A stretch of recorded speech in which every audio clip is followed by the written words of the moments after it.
At yun nga guys, nabinigyan ko ng gagamba sa JD. Itong napakalaki, no? Ayan. Alaga niya na ngayon yan eh. Pero syempre, bago ang lahat, nagkasundo na kami na tutulungan niyo muna ako maghugas. Ayan. Which is tiga banlaw lang, no? Yung last part ng banlaw na lang ng mga pinggan at baso. Syempre, para ano, matutunan niya na rin yan para paglaki niya, marunong na siyang maghugas ng pinggan, syempre.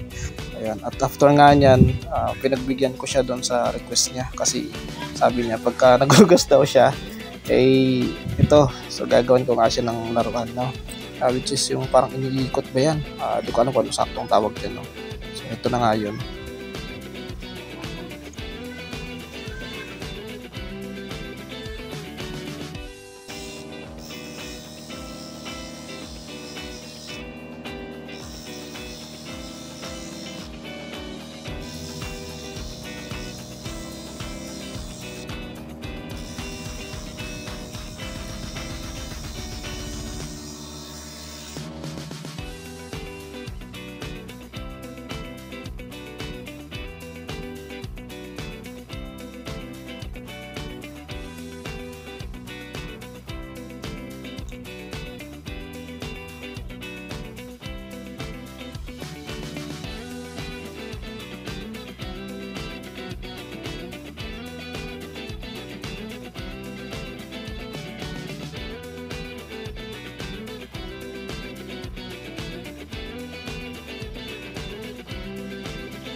Ayan, at nung natapos na nga yung laruan, tinesting ko muna kung gagana.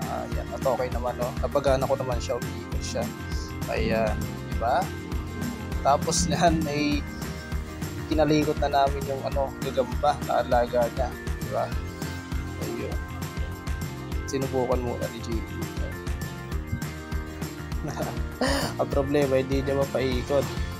Hindi pa kasi siya marunong na talaga, no? Pero syempre tututunan niya rin yan.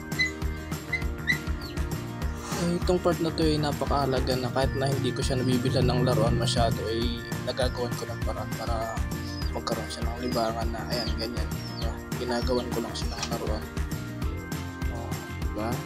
Nai-enjoy niya naman eh. Pagkatapos nga niyan ay kinalikot na namin yung gagamba na alaga niya. Ito, ang ganda ng gagambang yan, malaki yan. Ayan, binigay ko yan sa kanya, nakuha ko lang yan sa may halaman, inalagaan niya yan, malaking gagamba. At least kahit pa paano hindi siya natatakot sa mga ganyang klase na ayan, gagamba, no? Malaki yan. Ayan, hinahawak-hawakan niya pero hindi naman niya napipisat, na meron niyang lagayan na malaki, which is yung pahamugan. Ayan.